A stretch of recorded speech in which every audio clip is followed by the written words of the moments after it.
Hello friends, आपका हमारे इस चैनल पर स्वागत है।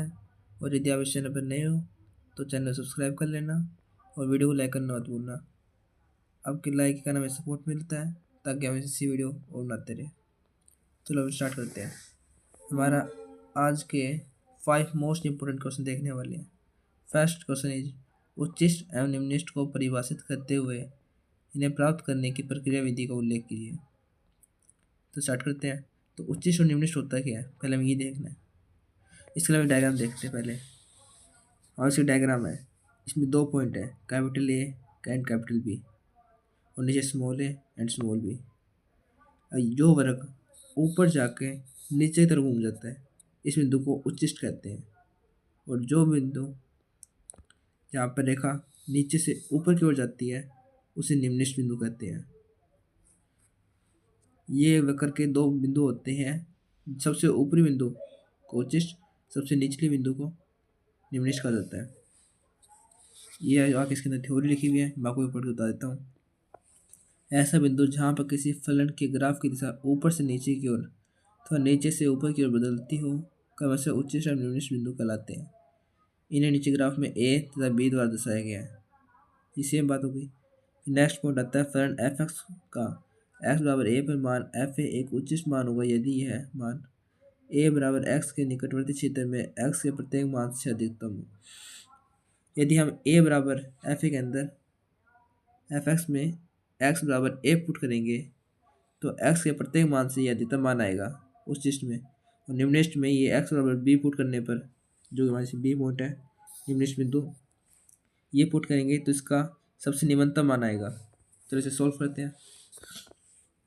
उच्चिष्ट और निम्निष्ट प्राप्त करने की विधि, इसके लिए हमें 3 रूल लगाने पड़ते हैं। फर्स्ट रूल आता है y equal to F X निकालना होता है। y equal to F X हमें दिया होता है, उसमें dy बाई डी एक्स यानी y का अवकलन करते हैं x के सापेक्ष, जो इक्वेशन होती है y में। जैसे मैं आपको एक एग्जांपल दिखाता हूँ आगे।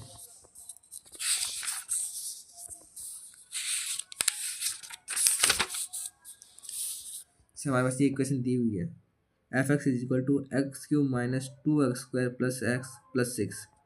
अगर आप एग्जाम्पल समझोगे तो जल्दी समझ आ जाएगा। ये f x y equal to equation दी हुई है एंड इसका हमें एक्स के रिस्पेक्ट में डिफ्रेंशिएशन करना है। डिफ्रेंशिएशन हमने 12th में सीखा होगा, फिर मैं आपको दोबारा बता देता हूँ। जब पावर होती है वो आगे आ जाती है और पावर में एक कम हो जाता है, तो एक्स क्यूब का 3 आगे आ जाएगा एंड एक्स क्यूब का x² हो जाएगा, माइनस का माइनस एंड पावर फिर अगेन आगे आ जाएगी एंड कॉन्स्टेंट टर्म बाहर सेम रहती है। 2 2 जा 4, एक्स की पावर 2 माइनस 1 एक्स की पावर 1 एंड यहाँ पर सिंगल एक्स है तो इसका डिफरेंशिएशन 1 होता है एंड कॉन्स्टेंट का 0। आप देख सकते हो इसका आगे -4x 1 plus 0 equal to 1 and इसका अगेन एक बार और डिफरेंशिएशन करना है करेंगे तो 3 2 जा 6x -4 हमारे साथ आ जाएगा। अब हमारे से शर्त होती है कि हमें dy बाई डी एक्स, जो आपको ये वैल्यू दी हुई है, इसके इक्वल में 0 पुट करना होता है और हमें 2 वैल्यू मिलेगी जिनमें से एक तो उच्चिष्ट होगा और एक निम्निष्ट होगा। मैं दिखाता हूँ आपको। यहाँ पर मैंने dy by D X equal to 0 put किया हुआ है तो एक इक्वेशन बन गई है। इसको आगे सॉल्व किया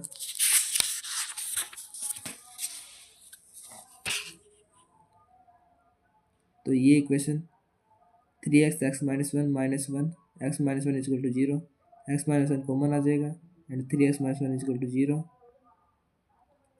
and x minus 1 equal to 0 and 3x minus 1 equal to 0। यहाँ सॉल्व करें तो x इक्वल टू 1 आएगा और x बराबर 1/3 आएगा। और आगे देखते हैं तो हमें जैसे ही x की वैल्यू मिल जाती है, हमें इन x की वैल्यू को d² y by D x square के वैल्यू में पुट करना होता है। अगर ये वैल्यू ग्रेटर देन 0 आई तो ये बिंदु निम्निष्ट कहलाता है, और यदि इसकी वैल्यू ग्रेटर देन 0 के बजाय लेस देन 0 आ जाएगी तो ये बिंदु उच्चिष्ट बिंदु कहलाएगा। हमने d² by D x square पहले निकाल चुके हैं।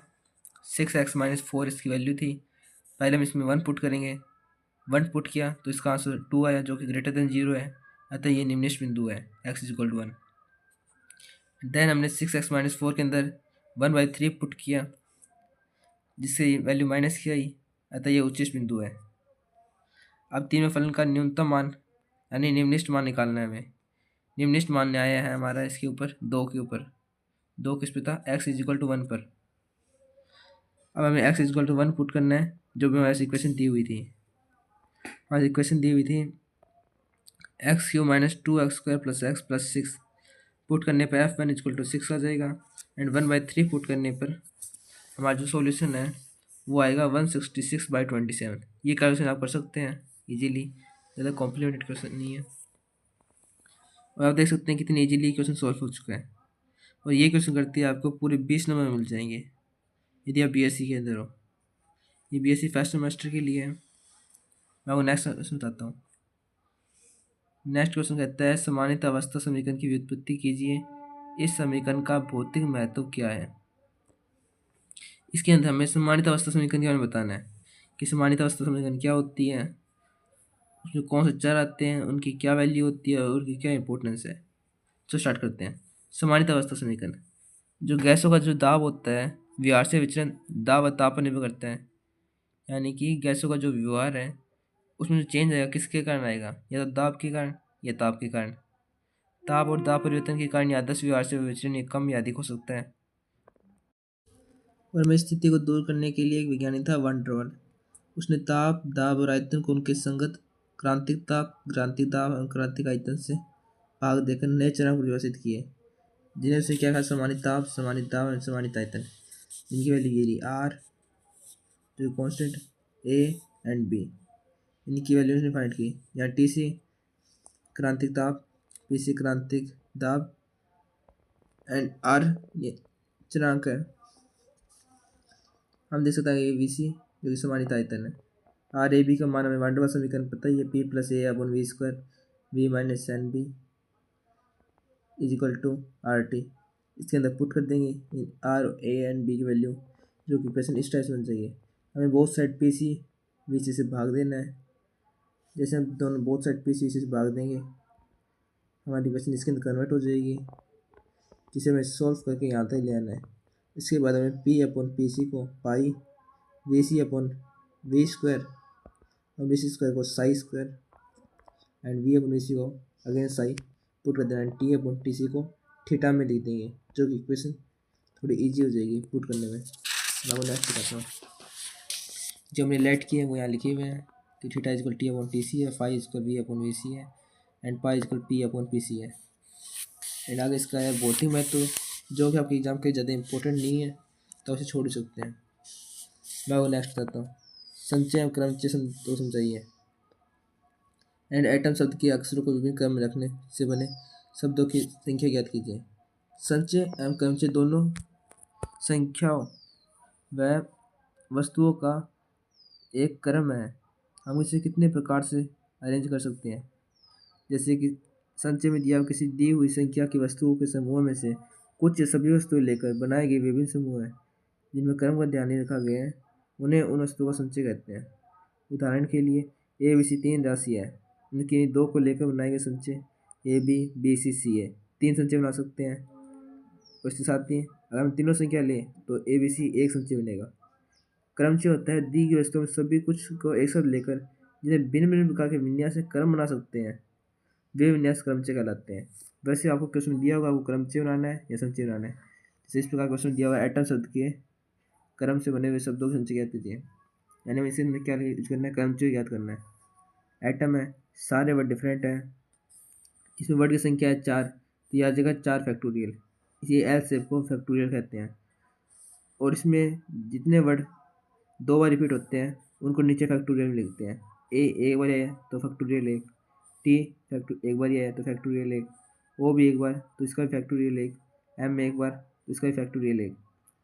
फैक्टोरियल की वैल्यू होती है जैसे फैक्टोरियल 4 है तो इसको 4 गुना 3 गुना 2 गुना करके 1 तक लेके आना होता है, यानी उल्टी काउंटिंग करनी होती है। जैसे आप देख सकते हैं फैक्टोरियल 4 को 4 3 2 1 में सॉल्व किया हुआ है, एंड नीचे 1 का मल्टीप्लाई रखना पड़ेगा तो इसका आंसर हो जाएगा 24।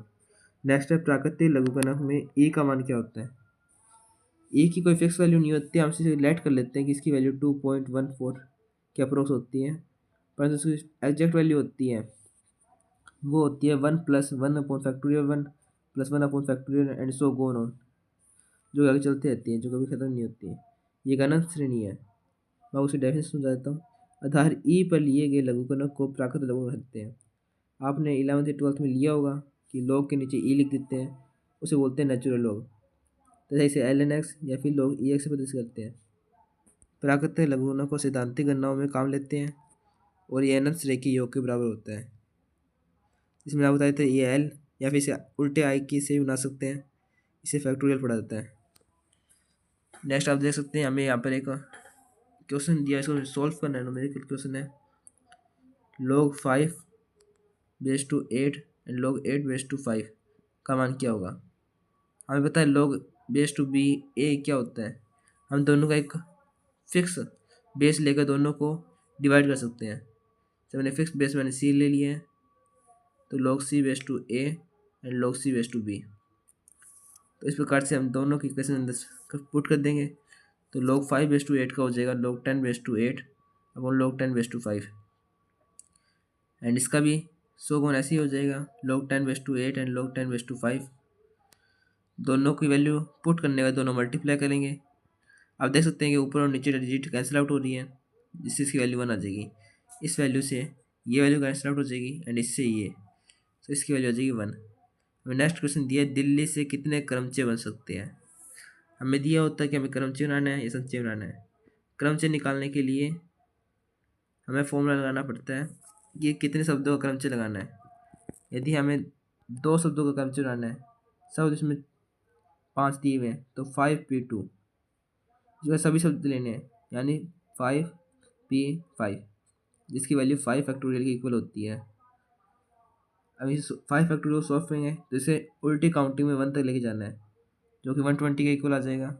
एंड देन हमारा फोर्थ क्वेश्चन, ये सारे क्वेश्चन लॉन्ग में आएंगे। और यदि आप बीएससी की प्रिपरेशन कर रहे हो तो ये मोस्ट इंपॉर्टेंट क्वेश्चन है, क्योंकि आपके एग्जाम में इनमें से 2 से 3 क्वेश्चन आना पक्का है एंड हर क्वेश्चन 15 से 20 नंबर का होगा। तो इन क्वेश्चन को तो गलती से ही मत छोड़ना। नेक्स्ट क्वेश्चन देखते हैं। बिना लघुगणक की सहायता से निम्न के मान निकालिए। हमें बिना लघुगणक की इनकी वैल्यू निकालनी है। आप इसके लिए कंसेप्ट देखिए। इस पर एक बेस कंसेप्ट होता है जिससे क्वेश्चन सॉल्व होता है। वो कंसेप्ट है, यहाँ पर log की कोई वैल्यू दी होती है, log 4 2 इक्वल क्या आएगा। अगर ऐसे आपको कोई भी क्वेश्चन मिले तो आपको ऐसी सिंपल सा बात करनी है। इसके अंदर जो ये वैल्यू होती है उसकी जो यहाँ पर x लिखा होता है वही वैल्यू ये होती है। जिस एग्जाम्पल देता हूँ मैं आपको, log 4 2 इक्वल टू 16, यानी इस 4 की यदि हम स्क्वायर कर दें तो हमारे पास ये 16 वैल्यू आएगी। आप लोग समझ ही होंगे कि मैं क्या बताना चाह रहा हूँ। और इन्हें पूछ 16 कहाँ से आएगा, तो इसकी ये पावर करनी पड़ेगी। मगर एक जनरल टर्म में लिखूँ log x बराबर n या y, तो x की power n equal to y, यहाँ जनरल टर्म आ जाएगी। log x की x/y की इक्वल टू n है, तो x की पावर ये n कर देंगे तो ये y आ जाएगी वैल्यू। अब इसके अंदर देखिए सेम log 4 की पावर log 4/64 दिया है, तो 4 की कितनी पावर करेगी 64 आ जाए। तो पता है कि 4 की पावर y इक्वल टू 64 है। एंड 2 की अगर 4 को 2 की स्क्वायर लिख सकते हैं तो 2 की पावर 2y होगी। और 64 2 की पावर 6 होता है, तो 2y equal to 6 and y equal to 3 आ जाएगा। यानी 4 की क्यूब करने में 64 आएगा। अब ये डायरेक्ट सॉल्व कर सकते थे, और इसमें थोड़ा इजी वे में सॉल्व कर दिया। अभी नेक्स्ट क्वेश्चन इनका इंटीग्रेशन करना है। यदि आपका 12th में मैथ होगी तो इंटीग्रेशन काफ़ी ईजी है, फिर मैं आपको समझा देता हूँ। यदि आपके बायो की स्ट्रीम थी तो and x sine x dot cos x, हमें इसका इंटीग्रेशन करना है। X sine x dot cos x dot D x. तो इसके लिए क्या करते हैं, सबसे पहले हमें एक रूल पता है कि 2 sin x कोस एक्स क्या होता है, sin 2x होता है। और हमें sin x कोस एक्स है, तो हम इसे 1/2 से मल्टीप्लाई करके अंदर 2 से मल्टीप्लाई करके sin 2x में चेंज कर लेंगे, जो x/2 एंड sin 2x। अब हमारे पास 2 अलजेब्रिक डिजिट आ गई। एंड देन आपको पता है इसके अंदर क्या करना है, मल्टीप्लिकेशन रूल लगाना है इंटीग्रेशन में, जो कि होता है f(x) integration g(x) dx minus big integration integration of F dash X integration G X dot D X का उपयोग करेंगे। तो पहला तो हमारे पास है x/2 एंड सेकेंड है sin 2x dot D x. अब फर्स्ट क्या बाहर आ जाएगा एंड सेकेंड का इंटीग्रेशन होगा माइनस फर्स्ट का इंटीग्रेशन एंड सेकेंड का डिफरेंशिएशन उसका होल इंटीग्रेशन होगा। देन आप इसको सॉल्व करेंगे तो x/2 minus cos 2x/2 minus integration in 1/2 minus cos 2x/2 dx। इसको सॉल्व करें तो minus x cos x 2x/4 आ जाएगा जो 2 से अंदर मल्टीप्लाई हो जाएगा। इसका इंटीग्रेशन चल रहा है अभी कोस 2x/4 dx। इसकी वैल्यू तो साइन 2x/8 एंड इसकी माइनस एक्स कोस 2x/4 प्लस सी। ये कोस 2x साइन 2x में चेंज हो चुका है और एंड कोस 2x दे रख दिया। इसका एलसीएम 1/4 कॉमन ले लेंगे एंड प्लस सी। ये सी लगाना मोस्ट इंपॉर्टेंट है क्योंकि इसका मान होता है ये क्रिटिकल कांस्टेंट होता है क्योंकि हमें इसमें लिमिट नहीं लगी हुई इंटीग्रेशन में। अब आपको नेक्स्ट क्वेश्चन दिखाता हूँ। बस नेक्स्ट क्वेश्चन दिया हुआ था x³ कोस x²। हमें इसका समाकलन करना है x³ कोस x² को, जिसके लिए हमें पहले x² को t लेट कर लेना है। यदि हम किसी को भी लेट करते हैं तो उसका डिफरेंशिएशन करना पड़ता है। जैसे आप उसका डिफरेंशिएशन करोगे तो x² का 2x dot D x is equal T का डी टी हो जाएगा एंड यहाँ पर x² की जगह t पुट कर देना है एंड 2x dx की जगह dt पुट कर देना है। जैसे आप उसका सॉल्व करेंगे तो आपकी वैल्यू हो जाएगी half in integration t cos t dot D T. हमें फिर से पार्ट रूल का यूज करना है कि जो यूवी रूल होता है t into cos t integration के अंदर जो पहले रूल लगाया सेम रूल लगाना है। तो हमारे पास आ जाएगा half T sine T plus cos T and इसका बट्टे में आ जाएगा 2 एंड जो टी हमने पहले पुट किया था उसे लास्ट में वापस x² रख देना तो x² sine x² plus cos x²/2 plus C. ये हो चुका है। अब नेक्स्ट देखते हैं कि निम्न शब्दों के अक्षरों से कितने विन्यास बनाए जा सकते हैं। नीड और बनाना।